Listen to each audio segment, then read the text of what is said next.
Mikwano abalungi nerero ombaniriza nnyo ku ABS television mu program yo namwatulya program ebawo olunaku lwa mukaaga ku ssaawa 2 ez'ekiro ne tugiddamu enkeera ku ggwe abayagisubiddwa ku ssaawa 5 ez'okumakya olunaku lwa Sunday nenga muli mutya mikwano mugamba ki obulamu kansubire nti mikwano batambulira bulungi gwe bucyankalanyemu tofaayo bijja kutereera awo mu maaso fena wekityo bwe tubeera naye munnange boyina okutambuza obulamu bwe butwe bubamu omuseetwesi kosa n'ensozi kosa byonna nga bwe mubimanyi naye at the end tuba tulina okubutwala mu maaso nga bwe mubimanyi amannya nga bulijjo mba Stella Namubiro okutuusako programu eno gwe abadde nga kweganga togiraba bingi oyinza okuba ku TV ogifunye leero obanga ng'otandise leero giraba genda ku YouTube nonya ABS TV kuliko ogundi nnyingi eza ABS TV naye nonya ABS TV official okwe kuli programu zaffe zonna zirayikinge commentingako tubeere nga mukwano tugenda mu maaso nga bujjo mu programu eno tukyaza abantu ab'enjawulo tukyaza abantu programu eno owandika ebbaluwa nga mulimu ekizibu kyo kyoyagala okubeera nga munnange nga oweebwa ku magezi kyoyagala okubeera nga tukutaasaako mu ngeri emu oba endala n'okindeetera ku ABS TV era wenna aliyo ng'olina ensonga yonna embeera yonna gy'olimu etakusanyusa teeka butesi mu bbaluwa leetano ku ABS TV tujja kubanga mukwano tukigabanako n'abalabi baffe ojja kubanga mukwano okkakkanye ng'ofunye obuyambi ng'ofunye amagezi mu kizibu kyekyo obulamu butambule era mu mbeera eyo nina omuntu omu yampandikidde ebbaluwa ye naye teyasobodde kujja wano olw'ensonga ezimu ze yannyonnyodde n'atugamba enze nenfunamu engeri endala gye tulina okubanga nga tukikola tulabe ng'atereera tulabe nga oba oli awo ng'afuna kukuddibwamu ng'afuna ku magezi asobola okubeera nga kakkana kye nabagamba oyinza okufuna ekizibu n'olowooza nti gwe wekka oluusi nga tomanyi kizibu ekyo kyava ku ki yeba neogenda kisalira magezi ki naye abantu mukwano bwe tukigabanako n'abantu ab'enjawulo obe kwegamba okakkana n'olaba nga si gwe wekka alina ekizibu ekyo okitegeera mukwano ebbaluwa y'omwami egamba nti yalina mukyala we ngenda giyisa mu bufunzi yalina mukyala we omukyala abadde amaze naye ebbanga naye yagenza okuzuula nti omukyala yamulimba okitegeera yamulimba nti alina abaana babiri mu kumufuna bambi yamwagala ndowooza n'asalawo amwagale n'abaana be bameka abaana be babiri n'asalawo n'agamba oba ki nze omukyala mwagala n'amwagala n'abaana be n'akola ki n'akkiriza n'abeera nabo batambudde ebbanga naye amuzaddemu omwana omu baba bawezi bameka olwa bawezi 3 wayisewo emyaka nga giigyo agenza okuzuula ate bana babiri be yagumiikiriza nga si be baali bokka munnaye ng'omwami omukyala nga yalina abaana 4 yagenza okulaba ndowooza ye yangambye nti waliwo abaana babadde bajjawo naye nga yes bamuyita mama naye omukyala nga amugamba nti baana baani baana ba muganda we omukyala baana ba muganda we omuwala nga bamuyita mama yamanya abaana be yamusanga nabo bana ababiri teri baana balala naye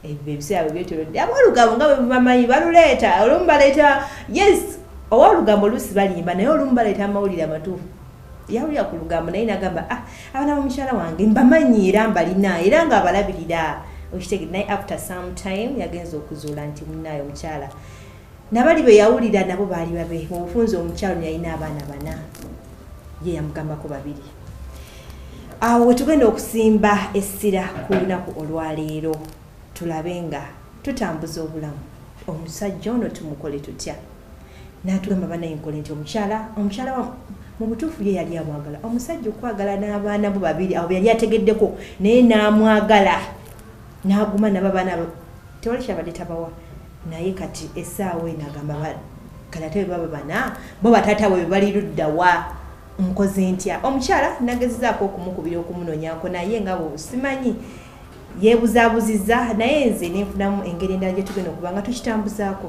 so kati nina omugenyi gwe tululi naye mu studio lwaleero twagala tumanye obulimba buno mu relationships buvaawa ye bw'oba yes buli omu alimba at one point ekyo ndowooza mukimanyi teri muntu atalimbangako naye nsonga ki ze tulina okulimba ne ze tutulina kuzannyirako because waliwo ensonga eziri sensitive nga ne bw'ogirimba otya ne bw'ogirimbira emyaka 10 walayi bajja kugwamu ne bw'okikweka otya bajja kugwamu. So kati leero njagala twogere ku bulimba mu relationships.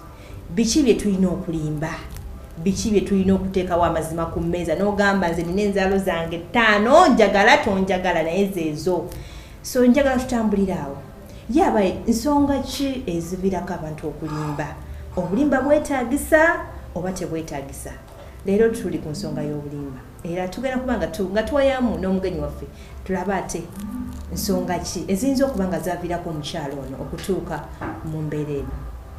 Nsanyusa okulaba omugenyi waffe. Kale nange nsanyusa okusanga. Weebale kujja ku show. Bwe tuli? Amanya gaffe ssebo. Nze bambita Shani. Nsanyusa okubeera wano. Bakuyita Shani. Shani okola ki? Shani obeera wa? Shani byonna tubuulireko munaye wayinza okubeerayo ey'olukyala ne lukugira ne lukwegomba lwagala lusooke lukumanyeeko akatono ka brief. Shani nkola wano ku EBS and presenter. Nkola music ku EBS ndo ne Fuse. Byebyo ndowooza. Okay. Ono oyinza okubeera n'ogamba oba namulaba ono munange mukozi munange wano. Presenter munange twagala leero tukwataganye ensonga zino tumanye ensonga eno tugigusiza tutya omwami eno tumuyambe tutya. Mwami Shani, ebintu bino ebya relationships olabika obitegeera okumufunga. Olabika field eno olabika ogiruddemukko. Lwaki? Njagala tuteese mwami muwongo ono ku mukyala ebintu byamusobedde. Omukyala amaze naye ebbanga bantu. Ekisooka abantu kibasinga obutamanyi ennaku zino, you paint a picture around something. Oyinza okujja kungula ennyumba n'ogisiiga n'okola biki naye ng'ate oba olina okwebuuza ki ekiri munda w'ennyumba. Before you paint the picture olina kutandika kusiiga ng'otandikira munda, okola renovation oba otandikira kungulu. So basically relationships ennaku zino zaakyuka. Nti abantu baagala nnyo ekiri kungulu singa ekiri munda. When you look at people these days, akwana omuwala ayina figure, ayina ebbeere kabina. That's what people follow up. Yensonga lwaki omuntu agenda kuvaayo akugambe nina omwana omu. Because at the end of the day tojja kumanya n'abaana tebamulabika. Ng'ovudde n'abaana butamulabika kati yakimanyi nti onaga nti nina omwana omu oba siina mwana gwe kyoyagala okuwulira. Because people no longer matter oba olina abaana 10 oba olina abaana ameka, as long as the inner you ekintu ekikuli munda omutima gwo mulungi osobola okwagala omuntu. But people nze kyemba mmanyi nti singa nvayo nenkugamba enzaalo zange nti n'enzaalo zange 4 oyinza okutanjagala ate ng'oluusi nange mbadde nnoonya musajja. Kiba kiremesa oyo omuntu akugamba nti wazaalako dda abaana 4 sigenda kukwagala, kitegeeza tayagala ggwe. Aba ayagala kweyambisaako bweyambisa. Koza lendo fudde okuba abalamu yes abaana babaawo 4 oba wabazaala mu nte. Anti kati kwe kutya because abasajja bamu bagamba nti omukyano waba yazaalamu ajja gendewo oli taata w'abaana abaana nga bw'ogambye asabe fees ebinaava mu kusaba fees. Osooka kebera muntu okitegeera kozi lwaki enjogera yavaawo yogamba nti oli yagenze mu bufumbo gye yanuba yagenze kukimira baana buyambi. Those things used to happen nga tewali mobile money, tewali Western Union, tewali bintu ebityo nti naye kati ssaawa zino this is a digital era. Omuntu ogenda mugamba abaana tebalina school fees, ayinza n'owa yalinga school fees direct nezigenda ku ssomero ly'abaana. So ekyo tekikyali kyakwekwasa. It's all about the contentment. Omuntu kasabeera nga ali contented n'omuntu gwali naye n'agamba nti I think I should settle down side time ndeke kino na kino. Nti tekiriiko myaka, tekiriiko ndabika, tekiriiko ki. Kiva mu kusalawo. Nti omuntu singa aba yasalawo abeere naawe. Fine, at the beginning of relationship buli muntu alimba. 85% of the people in relationships nezigumide nezibayo emyaka n'emyaka. Mu ntandikwa, believe me or not, there are some two things or one bewalimba omuntu. But with time akizuula oba n'omugamba n'omugamba naye omanyi nti we nakugamba nti nina emmotoka bweti ne bweti nali nkulimba. So kisinziira ku kirimbo ki ky'olimbye nani gw'olimbye. Because there are people who take lies to be serious. Waliwo omuntu gw'ogenda okulimba akitwale nga kiri right agambe kyalika yanimba. but oyinza okulimba nga you wanted to save a relationship n'ogamba mumaze emyezi 3-4 wali omanyi omusajja ogenze mwagalako bya kiyaye you find yourself nti ogudde naye mukwano, so you end up gamba nti kati kino kankisirikire nemboozi omusajja kigambye kisinza ne ku muntu oli gwoba ogambye nti nno omwagala omuntu oyinza omulyanga mu mboozi ze buli kaseera agamba nzira nesobola kuwasa mukazi yazaalako at end of the day gwe wazaalako dda and you've been keeping quiet nga muli oli oyagala omugamba amazima but bwemba mwogera mu mboozi z'abayogera tu ne surrounding y'omuntu oyo gwoyagala mikwano gye bajja bagamba nemani nze mukazi wange you know you find out n'ogamba wenkyogerera kaba kaweddemu, so obeeramu obwo obulamu bwe butyo okiraba and waliwo omuntu atera okugamba nti in order to keep a lie olimbirako ebirimbo birala 10 omuntu osita omulimba kati ogenda omulimba enkyo because oyagala ekyejjo kibeerewo kati ate ekyaliro nakyo kilimbireko ekyenja, so you end up nga relationship gye mulimu yakulimba today tomorrow, so you end up nga muli mulamu obuli confused okitegeera naye at one point waliwo obulimba bwe butaasiza cause truly saying omusajja akwagala alina okulimba. Yes, omusajja akwagala alina okulimba. For example, tugeze olidde omuvubuka gwoyagala omudde mbw amesinga up n'omuwala omulala somewhere, so obimubuuza nagamba kituufu, so what? So kiraga it's a sign of disrespect, kiraga kitegeeza takwagala and that is it, takwagala. Lwaki omuntu akwagala yakubuulira amazima nga atakimanyi gagenda kukulumya, so you rather lie to someone omugana nkubuulira ekyo kyaliwo kinemu ekityayo just mukwano gwange, but you are lying to save a relationship nti ekyo ne waanaaba akitegedde you will still have a say. Yes, that is it. Kati bwemala n'enkizuula nti nno wannimba, yes gojja kwegaana naye nange nga nze nja kusigala nkunganya evidence yange nga nkyabeetegereza. Lwaki oba okunganya evidence mu relationship? Yes, because togenda kungamba no baby si kituufu si kinze nekivaako nja sigala nga neetegereza ndabe wanasobola okuza okay kale tukireke naye ng'omukazi ategeera niyo sigala nga no lwaki ekisooka lwaki oba okunganya evidence? Nina okunoonyereza ku mwami wange. Lwaki oba onoonyereza? It's like we wanagamba nti omwana wange namuwandiisizza mu ssomero eryo naye ndi mudinoonyerezaako ng'ate waali mu kusoma.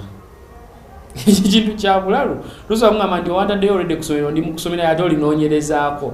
Investigate more about the school before taking a child there to school. In relationship yonna standinga era n'abo abantu boolaba abeepointinga ku WhatsApp omunamutimba ku Facebook all social media platforms ng'olaba relationship eri perfect mu maaso g'abantu, just one of the two people yasalawo abeera omusiru for the better of the relationship nti ogyesanga abantu babiri nga beeyagala nnyo naye omu ku bo is playing a role of a fool to keep relationship.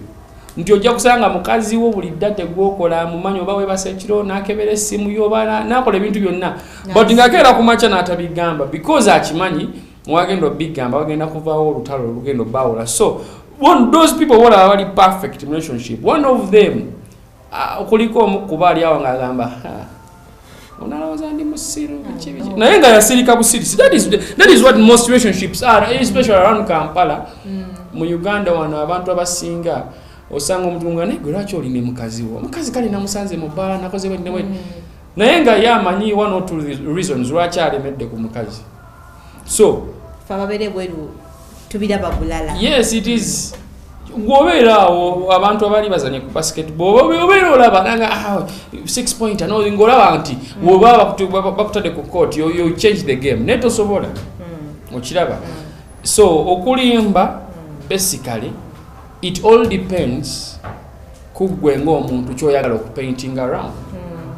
If you want to paint a perfect picture around the relationship, that's what you will do, and lying is one of the things byotagenda kwewala mu relationship singa oya relationship we surviving. Okay. And of course kyekimwera ku bigisuula, so kyebagamba a necessary evil. tulina ekizibu ky'emyaka ennaku zino abakazi emyaka jjo tugikweka wala oyinza okunkwana biki binenga kakati onkwanyi kati soka weebuuze lwaki ekizibu ky'emyaka kiri mu Africa omulenzi ankwanye olina emyaka emeka nengamba kakati nno nankwanye alina emyaka 24 naye kakati nze ngenderedde okusobola okugwa mu kusaako ye nze nina okwetotowaza nenefula wa 21 abazungu basically wo batunuulidde abantu bobuuza emyaka gyabwe it's only 10% abajja olimba ku myaka gyabwe sooka weebuuze lwaki ekizibu ky'okulimba emyaka naddala mu bakazi kiri mu Africa ekizibu ekyo lwaki kiri nnyo mu Africa it's because the nature of the society gye tulivinga in. What's the nature? Bo mu Africa abantu asinga balowooza omuto yaba aliko, but we've seen women abafumbiddwa. Shakira omutunuulira oyo muyimbi alina Gerard Picky asingako omuli emyaka otunuulira kati sawa zino n'aba Nigeria dance Chembracing anti otunuulira kati Wizkid ne Tiwa Savage. Tiwa Savage ali 34 na ali 24 10 years older. Nti age is just a number, but the society we are in to associating nnyo emyaka n'okufa, then to associating nnyo emyaka n'obugagga oba ne success. Kati omuntu wanogamba nti nina emyaka 38 nga sinnafumbirwa ngamba mwola tusolise emyaka tumulabanga loza, right?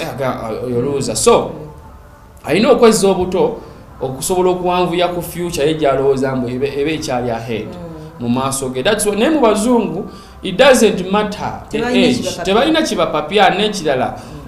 Tebalina reason lwaki yandikulimbya kati akulimbe. So because kizibu sanga omuzungu agamba I love you nga takwagala mwebali kigambe nti kizibu mwebali buuzanze mama nati olaba kibwe kiti omuntu akuzze nakwanira ku Facebook oba Snapchat byonna alabye otaddeyo akabino otaddeyo ebbeere nagamba I love you ng'abeera California abeera Miami ne wamu na Uganda munno naye ng'ali mu diaspora yakwanira ku internet agamba mbu akwagala, chances are tasobola kwagala. Aho wenyini, what are the chances of making it with internet relationships? Soka weebuuze mu couple zonna zetulaba ssaawa zino eriwe yali evudde ku internet ne surviving more than 2 years.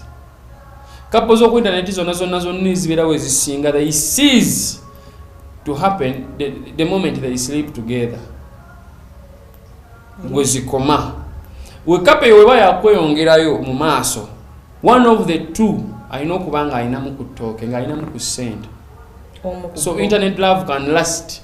Tugeze omusajja ali America oba ali Abu Dhabi oba ali Dubai nga goli Kampala kukwana eyo kapa esobola okuwangala singa omusajja oyo aba buli mwezi akolezayo $5 10 naye singa atandika kugamba nti basically mwe ateka mwe bilimi mweyagala bweyagazimbwa akwagala wanjagala otewandabira wa ekitegeera you wake up and then you find yourself in an inbox ejjudde abakyala abalungi ne banenze nkwagala just love your ways njagala otya you've never seen me, you don't know whether this is makeup, you don't know whether ndabika bubi ku TV oba in person ndabika bulungi. Many have been disappointed agenda omuntu kako nga wow. Yes, ndi mu music waliwo omuyimbi omuntu agenda actually yagenda na South Africa yo Pretoria agenda okuva mu bati ogenda ali ku stage performing ne bagamba ne twatumiza mukyala gundi atenga azze mulala ne babagamba no yo people are like no atajukira science mungi ali awo so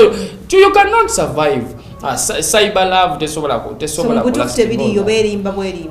That is last, they are lasting for each other nti otunuulira goloza lwaki njagala abakyala bonna abalaba ABS sawa zino goloza lwaki omusajja wabakwana nga ali mu mawanga gweweero why are they so much interested in nudes sindikira ku mubiri gwo sindikira ku kino because it's lasting for you atali wala talina kyakola and most of them they are always bored in houses, they are always busy obudde bwafunawo oli ku internet kati you a time killer okitegeera oluusi ne sente zaba kusindikidde nga it is just subsidiary money tezina nnyo kyezigenda nga ne waba zisigaze tezina nnyo kyezigenda muyamba but gwe wanazi kusindikira $2 million 3 ojalaba nga nyingi nnyo oja ending up nga nawe weyambudde wekoze on women it is the opposite kubakyala it's the opposite abavubuka wali Uganda tebakozesa nnyo abakazi abali ebweru ebintu ebikyamu cause go ebuze lwaki obuvideo obufuluma obusinga bwa abakyala lwaki nudes ezisinga za abakyala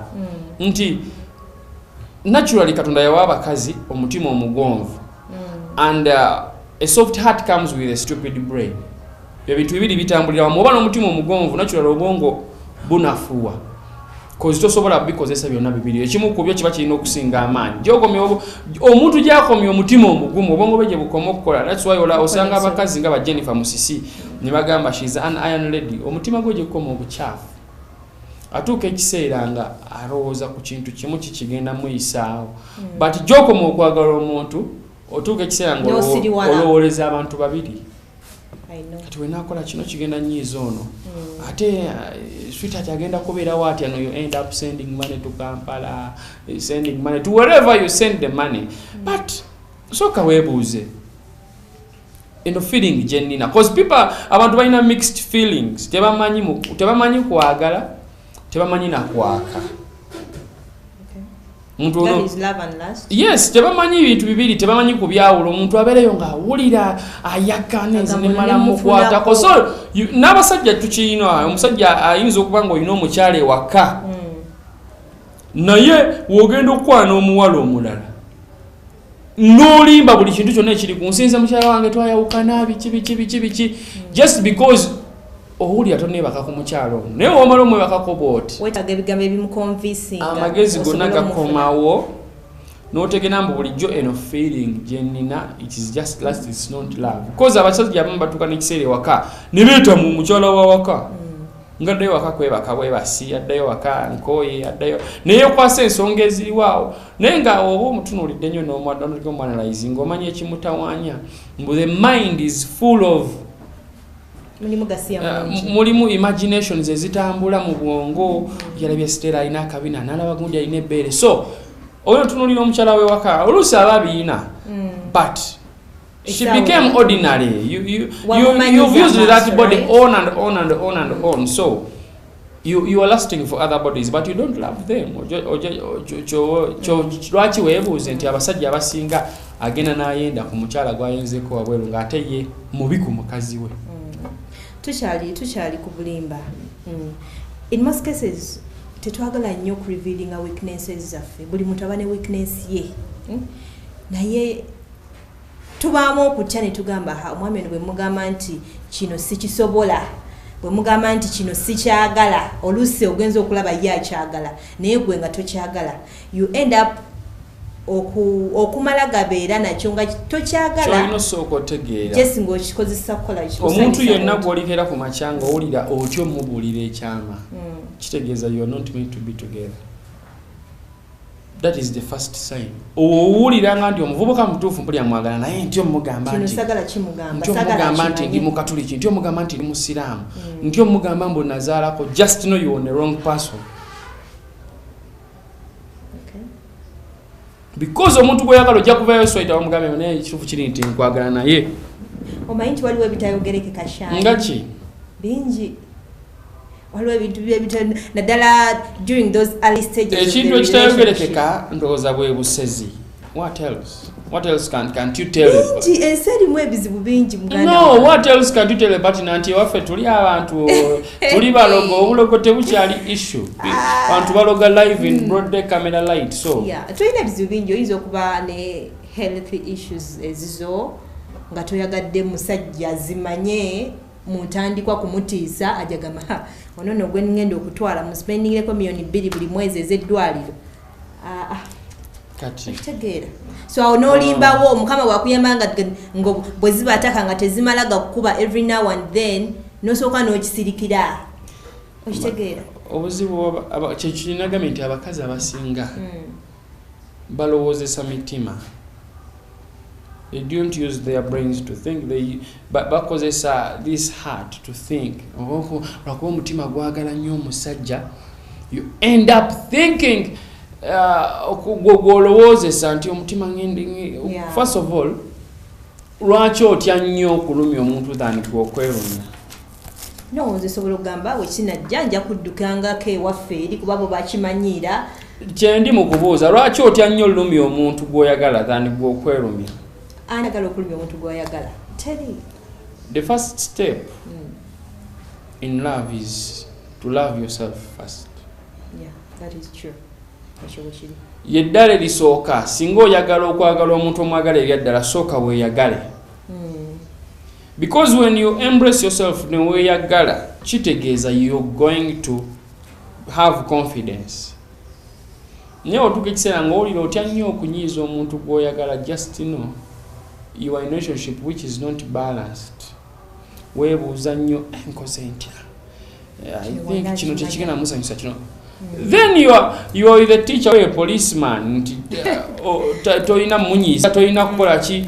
But love is emotional. These are emotions ezirina okujja nga zirayizinga ne zikka ne zigenda we batyo.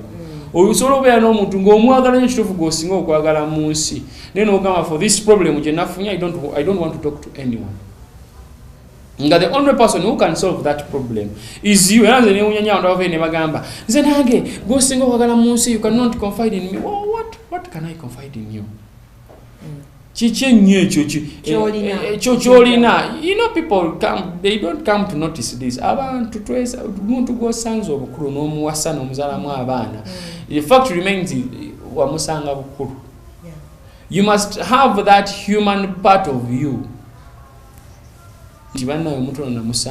So expect anything from a human being. Abasajja balimba wano nga kufuna during those si basajja bokka n'abakyala. We've seen ladies doing. Yes, I know. Naye this time basajja tuli ku kino kati nakulimba nina kino ngenda kukolera kino ngenda kukolera kino ngenda kukolera kino.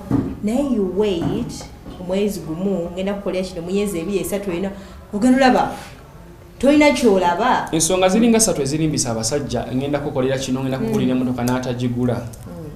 Ensonga esooka y'abakyala. Omukyala agenda najja tugeze nziza okukwana. Nze nga ndi mu class B. What is class B? Excuse me. Ey'abantu nti class B ey'abantu be bantu abali a bit corporate, the average class. Kati ate nga gonda goliwa class A. Class above. So, ntuuka ekiseera nga ngamba how can I beat her standards and I meet her standards. Ntuuka ekiseera nga nina kulimba bulimbi. You know, nakule emmotoka eri mu Mombasa give me 2 months nagunda processing ekyapa kyange kikyali mu Uganda Land Board. Such issues, and of course all men like them. Omusajja esinga ekimulimbisa tugenda nakutunula nalaba class joiner nagamba kati bane tukole tutya oba si kyekyo ye nga alaba gwe kyomusuubiramu. Abakyala bangi tebamanya agenda omusajja agenda nayimiriza emmotoka naye nga mutuufu n'emmotoka yennyini gyalimu at that very moment eri mu loan. So goveri ogenze kati gwe lwakuba akimanyi oze ngagali bulijjo ndaba avuga emmotoka eriko personalized number plate. So you fall for a car. And because naye akimanyi that's what you want. Ajja kukomekereza nga gamba kino. Because that's what you want to hear. Yeah. At the end of the day woli bizula yanimba singa yangamba amazima. The truth is singa yagamba amazima wandi mwagadde. Yeah, nsobola okwagala sha. Nongamba nze nambiru jangu tukole jangu. The problem is toseka ekizibu wekiri nti bannange obaka nakalaba ekizibu wekiri nti mwatumalamu amaanyi agajjangu tukole okitegeera nti yes nzija nengamba okay munange talina bulungi tugende tukole twezimbe naye after nina mukono wange omuyita DJ Jacob omutuuze akola ku 90.4 Dembe FM. Yagaana okuddamu owasa. I know that. Kuva mama Melissa we yagenda. So tekiri kusaidi emu yokka. And of course ebiseera ebisinga ekyo kirwadde kyabongera nze tero mugamba you have an emotional disease. It's obwongo bwo bwe bwalwala kati. Nenga naawona babbi omusajja ngali yagala mama Melissa. Ngati okukuba kusalawo ne woba mulwadde by the way ne malaria okuwona onasooka salawo. Ntikati ngeze mudwaliro. So wotasalawo kuwona towona. Ebintu byonna byonna ebisinga betulina ssaawa zino ebitubonyabonya mu society, it's because of our own making. Tetusalangawo mazima.